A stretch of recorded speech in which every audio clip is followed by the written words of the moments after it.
स्वागत छ हाम्रो युट्युब च्यानलमा। सब्स्क्राइब गर्नुहोस् हाम्रो युट्युब च्यानललाई र लेटेस्ट अपडेट प्राप्त गर्नको लागि बेल आइकनमा प्रेस गर्नुहोस्। नमस्ते एन्ड स्वागत छ हाम्रो युट्युब च्यानल टेक्नो इन नेपालीमा। साथीहरू, आज पनि यहाँलाई एकदम युजफुल हुने तीनटा सेटिङको जानकारी लिएर आएको छु। साथीहरू, यी तीनटा सेटिङ गर्दा यहाँको मोबाइलमा रहने इन्टरनल मेमोरी कहिले पनि फुल हुने छैन। साथीहरू, तपाईहरुले पनि अनुभव गर्नुभएको होला, तपाईको मोबाइलमा तपाईहरुले विभिन्न किसिमका एप्लिकेसनहरु डाउनलोड गरेर प्रयोग गर्नुभएको छैन, फोटो भिडियोहरु अडियोहरु चाहिँ रेकर्ड गरेर राख्नु भएको छैन। यद्यपि तपाईको मोबाइलमा मेमोरी लो स्पेस लो नो स्पेस भनेर अप्सन देखाइरहेको हुन्छ भने आजको भिडियो यहाँलाई एकदम युजफुल हुनेछ।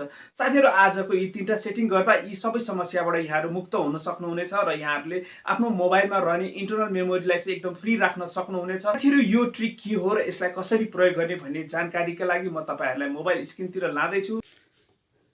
साथीहरू, हामी चाहिँ इन्टरनेट चलाइरहेका हुन्छौँ र इन्टरनेटबाट विभिन्न किसिमका कुकिज फाइलहरू, एम्प्टी फोल्डरहरू, क्याचिङ फाइलहरू हाम्रो मोबाइलमा बसिरहेका हुन्छन् र तिनलाई क्लियर नगर्दा हाम्रो मोबाइलको इन्टरनल मेमोरी फुल भइरहेका हुन्छन्। त्यो एकदम हिडन भएर बसेका हुन्छन्, हामीले देखिरहेका हुँदैनौँ।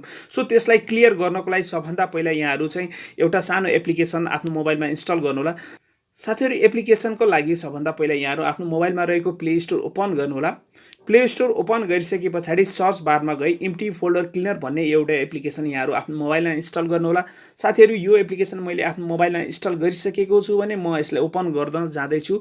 यहाँ देख्न सक्नुहुनेछ सिम्पल इन्टरफेस रहेको छ। माथि फर्स्टमा देख्न सक्नुहुनेछ scan empty folder whole device भनिरहेको छ भने सेकेन्डमा देख्न सक्नुहुन्छ डिलिट एम्प्टी फोल्डर भनिरहेको छ। र जति पनि हाम्रो मोबाइलमा एम्प्टी फोल्डरहरू भएर बसेका छन् तिनलाई चाहिँ स्क्यान गर्नको लागि सबभन्दा पहिला यहाँहरू फर्स्टमा एकपल्ट ट्याप गर्नुहोला र ट्याप गरिसके पछाडि यसले स्क्यान गर्दछ। जति पनि यहाँहरूको मोबाइलमा एम्प्टी फोल्डर जुन फाल्टुका फोल्डरहरू भएर बसेका छन् तिनलाई स्क्यान गर्दछ। अहिले यहाँ देख्न सक्नुहुनेछ 252 चाहिँ एम्प्टी फोल्डर भएर बसेका छन् भने यसलाई डिलिट गर्नको लागि डिलिट एम्प्टी फोल्डर भन्ने यो अप्सन रहेको छ। एकपल्ट यसमा ट्याप गरिदिनु होला र ट्याप गरिसके पछाडि जति पनि फाल्टुका एम्प्टी फोल्डरहरू भएर बसेका छन् टोटल यहाँ कम्प्लिट भइसकेको छ। अहिले मुनि देख्न सक्नुहुनेछ 0 एम्प्टी फोल्डर भनेर दिइरहेको छ भने सेकेन्ड सेटिङको लागि चाहिँ यहाँहरू आफ्नो मोबाइलमै सेटिङ गर्नुपर्ने हुनेछ। त्यसको लागि चाहिँ सबभन्दा पहिला यहाँहरू आफ्नो मोबाइलको सेटिङ ओपन गर्नुहोला।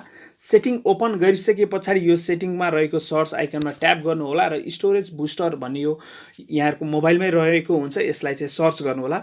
यहाँ देख्न सक्नुहुनेछ म स्टोरेज बुस्टर ओपन गरिसकेको छु भने भर्खरै मैले यसलाई चाहिँ क्लिन अप गरिसकेको छु। तपाईहरु चाहिँ सबभन्दा पहिला चाहिँ स्टोरेज बुस्टर ओपन गर्नुहोला र यहाँ माथि फ्री अप देख्न सक्नुहुनेछ, यसमा ट्याप गरिदिनु होला। यति एमबी फ्री हुनेछ, कति एमबी चाहिँ हामीले चाहिँ इन्टरनेट एक्सेस गर्दा चाहिँ कुकिज फोल्डर फाइल्सहरू चाहिँ यसमा क्याप्चर भएर बसिरहेका हुन्छन्। यसलाई फ्री अप गर्दा यहाँहरूको स्टोरेज एकदम फ्री हुनेछ। मैले जस्ट अहिले भर्खरै गरेको थिएँ, अहिले मैले राइट नाउ मैले देखाउन सकिनँ। तपाईहरु चाहिँ ट्राई गर्न सक्नुहुनेछ भने थर्ड सेटिङ। साथीहरू, हामी आफ्नो मोबाइलमा विभिन्न किसिमका एप्लिकेसनहरू प्रयोग गरिरहेका हुन्छौँ। कतिपय चाहिँ एप्लिकेसनहरू युजफुल हुन्छन्, तिनलाई चाहिँ हाम्रो आफ्नो मोबाइलमा राखिरहेका हुन्छौँ भने कतिपय चाहिँ हामीलाई चाहिँ काम नलाग्ने हुनेछन् भने तिनलाई चाहिँ अनइन्स्टल गरिरहेका हुन्छौँ। अनइन्स्टल गर्दा हामी डाइरेक्टली अनइन्स्टल गर्ने गर्दछौँ। त्यस्तो अवस्थामा ती एप्लिकेसनहरू हाम्रो मोबाइलबाट डिलिट मात्र भइरहेका हुन्छन्, अनइन्स्टल मात्र भइरहेका हुन्छन् भने त्यसले लिएको डाटा क्याच फाइलहरू चाहिँ प्रोपर रूपमा चाहिँ डिलिट भएका हुँदैन। सो हामीले चाहिँ जति पनि काम नलाग्ने फाल्टुका एप्लिकेसन रहेका छन्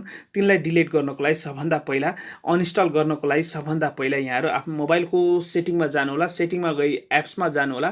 एप्समा गइसके पछाडि जति पनि यहाँहरूले आफ्नो मोबाइलमा इन्स्टल गरेका एप्सहरू छन् टोटल देखिने छन् र जति जुन तपाईहरूलाई चाहिँ काम नलाग्ने लागेको छ ती एप्लिकेसनहरू सेलेक्ट गर्नुहोला। सेलेक्ट गरे पछाडि एकपल्ट ट्याप गर्नुहोला।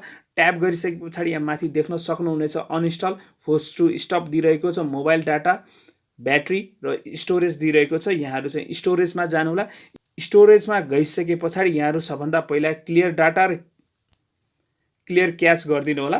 क्लियर डाटा र क्लियर क्याच गरिसके पछाडि मात्र त्यो एप्लिकेसनलाई यहाँहरूले आफ्नो मोबाइलबाट अनइन्स्टल गर्नुहोला। तब मात्र एप्लिकेसन लगायत त्यसका डाटा क्याच फाइलहरू टोटल रूपले चाहिँ हाम्रो मोबाइलबाट चाहिँ अनइन्स्टल भइरहेका हुन्छन्। साथीहरू, यी तीनटा सेटिङ एकदम केयरफुल्ली ध्यान दिएर गर्नुभयो भने तपाईँको मोबाइलमा रहेको इन्टरनल मेमोरी कहिले पनि फुल हुने छैनन्। साथीहरू, आजको भिडियो मन पर्यो तल लाइक बटनलाई एकपल्ट लाइक गरिदिनु होला र आज पहिलोचोटि यस च्यानलमा भिजिट गर्दै हुनुहुन्छ भने अवश्य नै च्यानललाई सब्स्क्राइब गर्नु होला। सब्स्क्राइब गर्नको लागि तल रातो अक्षरमा लेखेको सब्स्क्राइब बटनलाई एकपल्ट ट्याप गरिदिनु होला र साथमा आउने बेल आइकनलाई अल नोटिफिकेसनमा पनि ट्याप गरिदिनु होला। हस्त, धन्यवाद।